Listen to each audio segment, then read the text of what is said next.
Good afternoon, good evening, or whatever time of day that it is that you may be listening to this. This is Plug Radio Network. I am the one and only DJ Millimel, and this is another episode of the Scott Arnold Radio Show, live on the Plug Radio Network. First and foremost, want to give a shout out to all you beautiful listeners out there in Plug Radio Land, and everyone out there that supports us, as well as our sponsors. As always, I'm joined by the wonderful, the magnificent, the humanitarian, Pastor Scott. Oh man, it's so good to be here. It's good to be on radio and be back with everybody. Happy Easter, everybody, to you and your family, Mel. Absolutely, Pastor. It's been 2 weeks since I physically seen you. Man, you don't look much different. You know, you look the same. You know, no, I saw you there. You look like a baller. I said you look like a defensive back. You got the basketball gear on. No, it's good. Has your last 2 weeks been refreshing? Good for you? I've been extremely busy. So I've been traveling for the radio station, and I went to Memphis for about a week almost, and it was different in Memphis. I will tell you that the Walmart that was across the street from my hotel actually got shot up. Yeah, true story. And you know, when you get that feeling in your stomach, and I say it's my intuition, but I just say it's God saying, "Nah, man, I just need you to sit down." I was 30 seconds away from going to the Walmart at 3:30. I was hungry. I needed some supplies, and I said, I'm going to go to the store. But then something in it is like, you know what? Let's just stay home. Let me just relax. I've been traveling all day. Let me just stay home. And like any other 24-year-old, I'm up at 12 o'clock, 1 o'clock in the morning watching the news. And sure enough, 3:30, Walmart gets shot up. And I'm just like, wow. Wow. That's random, right? Right, and I pray for all those that were involved in that. It was a dispute. Two people got into an argument and they just open fired on each other. Thank God there were no casualties involved, but one of the gunmen did sustain a significant injury and is in the hospital, and the other gentleman will be facing some attempted murder charges. That's what we talked about a few weeks ago about what's going to go on around here from time to time, and it's important how people deal with conflict, right? Mm-hmm. Dealing with conflict is getting your gun out. Yeah. That's not dealing with conflict. And then maybe you think it is because the other guy has it too, so it's survival. But at the same time, we got to train our young people how to do it the right way in the process. And how to deal with adversity. I was talking to a kid this past weekend because I saw he was frustrated. And I said, you can't control what happens to you in life. You can only control how you respond to what happens to you in life. And I hate to be sexist about it, but as a man, things are not going to always go right. And as a man, you should be able to learn how to navigate through these problems. Because at the end of the day, we can sit here and we can complain, but sometimes you just got to let go and give it to God and move on. But we're trying to, in our own personal life, we're trying to build, a house on solid ground, right? Mm-hmm. And do it right. Well, if you have a house and a storm comes and it falls apart, it probably wasn't built on a good foundation, right? Correct. But if that house is standing the test of time, then it's a good foundation. Mm-hmm. Same thing in life. When things happen, it's going to reveal. It's not going to build character. Sometimes it will, but it's going to reveal character. You have character when the times come. Is that house and that foundation, is it strong enough to withstand the tough times, the hard times? That's a question you have to ask yourself.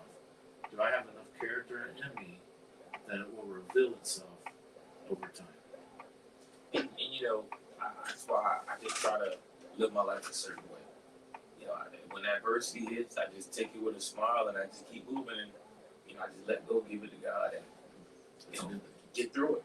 Because we all have our struggles. We all have our own individual problems.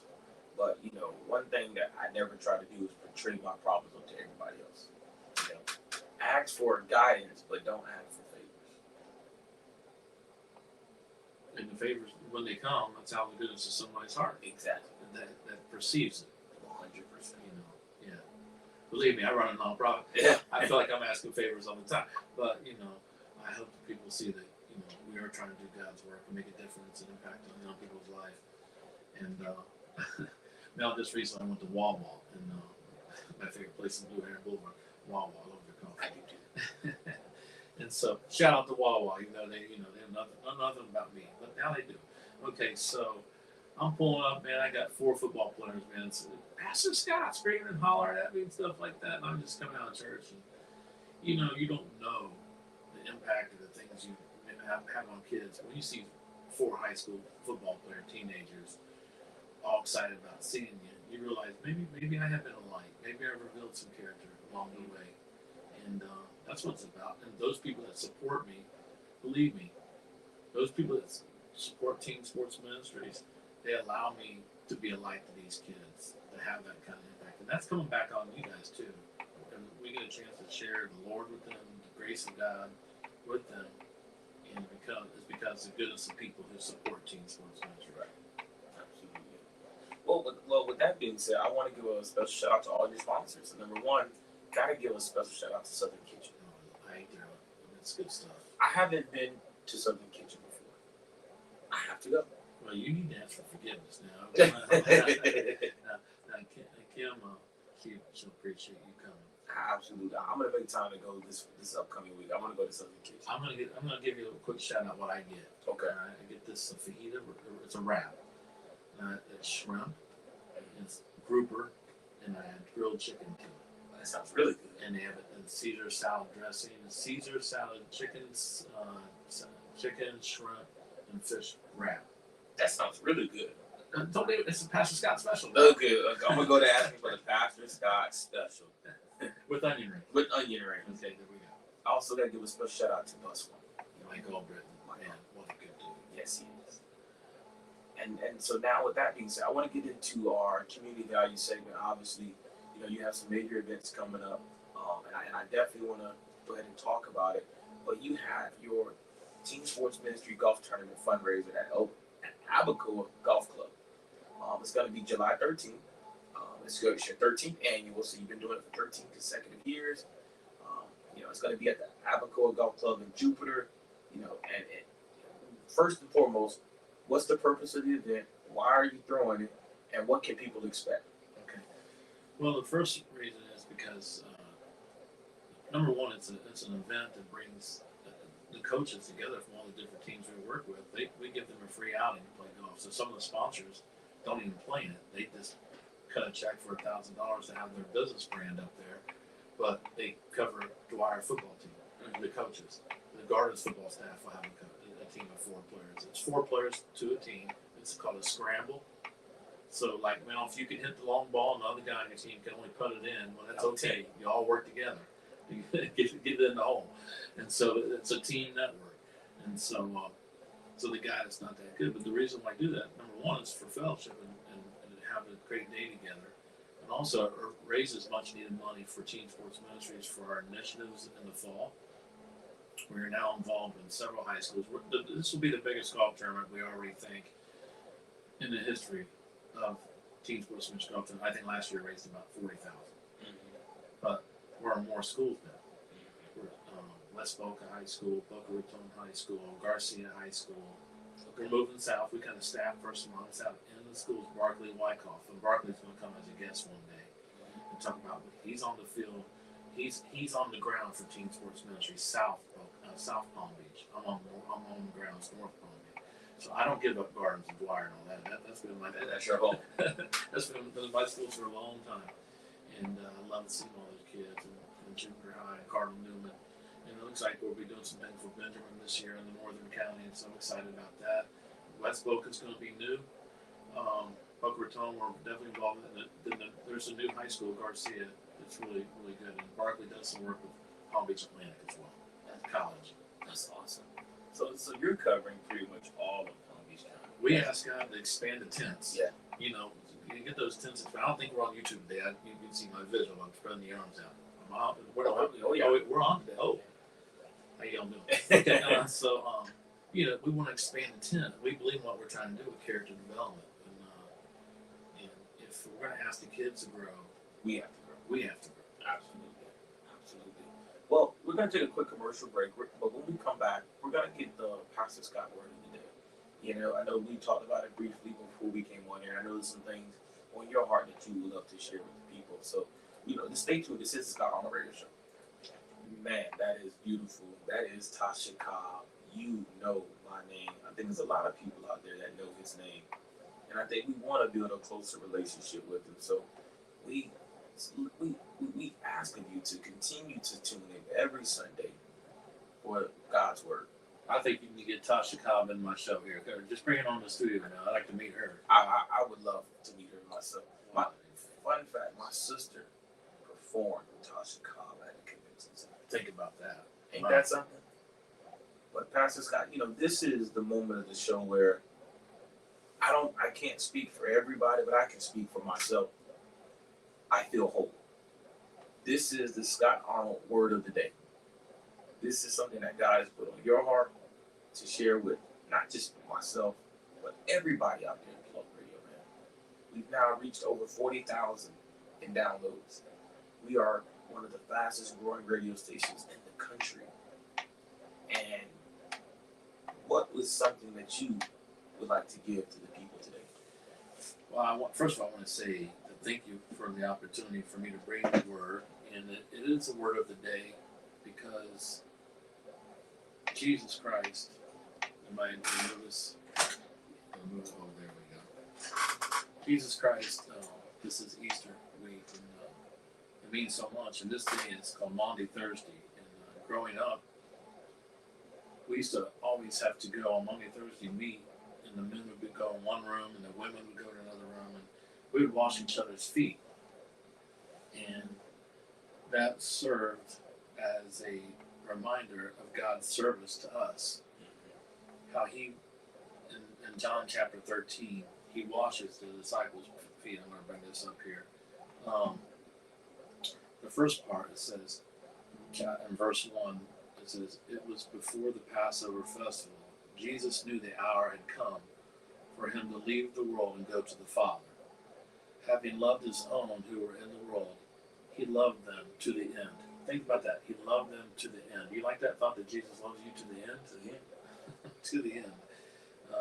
The evening meal was in progress, and the devil had already prompted Judas, the son of Simon Iscariot, to betray Jesus. Jesus knew that the Father put all things under his power and come from God and was returning to God. So he got up from the meal, took off his outer clothing, and wrapped a towel around the waist. And after that, he poured water into a basin and began to wash the disciples' feet, drying them with a towel that was wrapped around him. He came to Peter. Peter said, "Don't just wash my feet, Lord. I don't deserve you to do that." And Jesus was saying, "You need to do that. You need to know and realize what I'm doing, but later you'll understand." And Peter's basically, "Well, just wash all of me, and just not my feet." But see, during that time, that was customary as he came to eat, to wash one another's feet. But Christ was showing the example of what he wanted his disciples and his followers after him would be for one another. I'm supposed to serve you, Mel. And Mel, you're supposed to serve me, man. You can be Dunkin' Donuts anytime you want, anytime. But, we need to be people of servant and be consistent with it, because consistency adds value, and servant adds value, because people, when you're serving, the word says the greatest among you is the servant of all. So you think about people that you've been raised with, or who's grown you up and raised you up and served you in many ways. You don't forget that. You remember their service. You remember their sacrifice. God is calling us to be the greatest among the people we're with.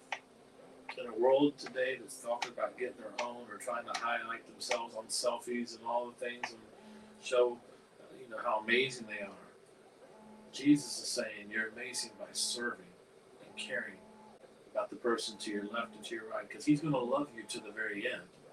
He wants to be with you. He challenged his disciples. He set the example for them to go and then get the gospel out. And he sets the example for us, that we would love one another, care about one another, and serve one another. Be fervent about it. Because in doing so, we know we're doing what the Lord did. I love that, because it's servant leadership. I'm not going to ask you to do something that I'm not willing to do myself. That's powerful. Okay, a young man like you, Mel, looking up, who do you look at as people that have been in leadership, that have been great servants in let's just say the United States of America? It could be Dr. Martin Luther King. I mean, it could be whoever you've looked at, whether it's local or nationally, as somebody that, wow, that person's a servant. Is there anybody comes to mind to you? A few people actually. One, the owner of the radio station. I would be remiss not to say that him. But he has been nothing but a servant since I've known him. He's been straight up honest. He'll tell you exactly what it is, and he says, "Hey, this is what I can do for you. This is what I'm willing to do. And when you fall short, here I am, because that's what a friend is for." Kind of go far back a little bit, but my seventh grade leadership teacher, Miss Campbell, she was the one that introduced the shoebox project to me. Taking these boxes and filling them up with toiletries and different products for homeless, and she would just give them out, every year for Christmas. And that's why I've said, okay, I'm going to keep that tradition, because she explained, early on, it's not what you can do for me, it's what I can do for you. I've lived my life. Now, my purpose is to make sure you live yours. And she taught me that at a very, very early, and it's just one of those things that stuck with me. So I definitely gotta give her that. And then my father. There you go. My father, he's a leader, a servant leader himself. He makes sure his wife, never has to want for anything, as well as his kids and his, close family members. He works so that they can be able to enjoy and live their life. The word that comes to my mind with thank you for sharing that, because I think you think of the term mindset, right? Mm-hmm. When you have a mindset of being a servant, at that point you're being selfless. You're not thinking about yourself. You're thinking of others, and you have to humble yourself. If you take somebody who's really feeling bad about themselves and things are not good, or maybe their attitude's not good, you could take them to a place where they're serving. That might change their attitude. Maybe they won't feel so sorry for themselves. Mm-hmm. Maybe they will get out of their comfort zone. I remember at 18, maybe 19 years old, I had just became a Christian a year before, at age 18, outside Cincinnati, Ohio, Middletown. And we went to this, we would take kids who were handicapped or kids that were struggling and go pick them up and take them to the movies. And there was one guy named Dartez. We'd have to help him carry him in there, help carry him out. He couldn't really walk. He was probably 19 years old. And the youth pastor was trying to get us to learn about servanthood. Like, let's go pick up Dartez in Middletown, Ohio, and take him to the movies. You're going to have to cater to him. You're going to have to get him the popcorn. You're going to have to help him eat the popcorn, make sure he doesn't get it all over the place. Then you're going to have to take him back in the van, and take him inside and help carry him inside to where he lives in his home. And Dartez was somebody I'll never forget. But my youth pastor I won't forget either, because he was trying to teach us the value, the character that comes from serving as Christ served. It's right when you told that story, this man popped in my head, and I have to do this for him. Coach Mark from Palm Beach Gardens. The definition. He introduced us to Young Life and Project Serve, and he actually, something similar, he took us on camp in Orlando where we had to serve teen pregnant women. So young teen moms. So we had to cook their food, we had to serve their food, we had to wash their dishes, we had to clean their rooms, we had to clean the bathrooms for them, we had to do all the activities, like prep for them, and and it was for no money. It was no gain, but it's just something about helping someone else. And, that was a thing that they did for all the football players as a way to bond. But it's just to teach yourself that, listen, man, God didn't bless you for you. God blessed you so you can be a blessing onto other people. Not to say that, their situations were not being blessed, but you were fortunate enough not to be in their situation. And so now you have to give back to them, and now you have to kind of open your eyes to a much, much greater world. Something that with Teen Sports Ministries, I want to share is the opportunity for us to maybe go to a camp, like Uganda, and then go like a soccer camp and teach kids, and take them soccer balls, take them, like especially in Spanish cultures, they love soccer, right? And so to go and take some sporting equipment and take some athletes that might not even know anything about soccer. Sometimes you have fun taking football players to go play soccer in another country like Costa Rica or whatever. But that kind of stuff. Once you get out of your element and you see what other people experience their day to day, you realize all that you have. And once you realize all that you have and you're thankful for, then you can start really becoming a light in darkness as Christ was for us, as He was the pure light. Absolutely. Well, Pastor, as always, an amazing show. I appreciate you coming in every Sunday to do this, and this is the beginning of a successful journey. I think we're only gonna move, in a positive direction from here. The more that me and you talk throughout the week, the more that me and you prep and do more. We're getting ready to take this show someplace where it's never been before. I really want to wish you and everybody listens today, and your YouTube, and you see it wherever you might be across the country. Happy Easter. Happy Easter. And eat some collard greens. It'll be good for you. And some ribs. And some ribs. And some chicken too, by the way. And so I hope you nothing but the best, because God gave you His best, And so He asks us to pick up our cross, just as Christ picked up the cross for us and follow Jesus. So let's pick up the cross in our own lives. Let's carry God's love and mercy and grace onto this world. None of us deserve it. None of us earned it. It's been given. It's a gift. Accept the gift and ask God to forgive you and make it right. I'll be going to Calvary Chapel in Jupiter Generation Church. Probably I'll pop in 8:30 on Sunday morning. I'll probably stop in the St. Ignatius Catholic Church. No, probably not. They don't have a 5 o'clock service. Sometimes I go there. I really enjoy that service there too, but it's a youth service.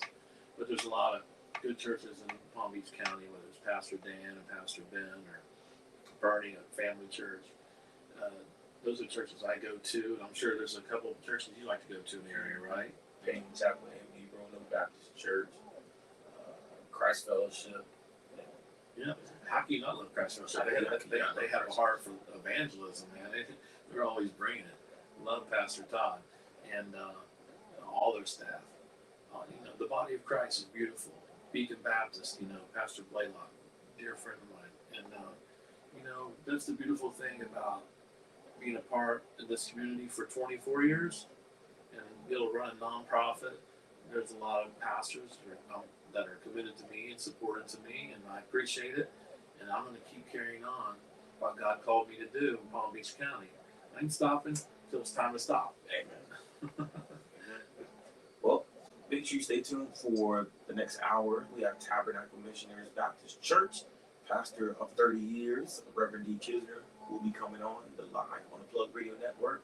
Want to give a special shout out again to those sponsors, those wonderful, beautiful sponsors out there in Plug Radio Land, Southern Kitchen, Bus One Commercial, Tabernacle, Shirley's Memorial Home, and also want to give a special shout out to Pastor Scott. Yeah, I just want to say, if you want to support this show, it does cost money. It's about $100 a show, about $1,200 so every 3 months. And but if you want to be a sponsor, just go to the Modern Day Missions link on the show and say you want to. That's how you'll support this show, by making a donation. If you want to cover all $1,200 for 3 months, that'd be great. We'll advertise your business on there. Is that right? Absolutely. And that link can be found on his Instagram page at the Scott Arnold Radio Show. Also can be found on his YouTube page at the Scott Arnold Radio Show as well. Okay. May the Lord bless you. Happy Easter, okay? Happy Easter.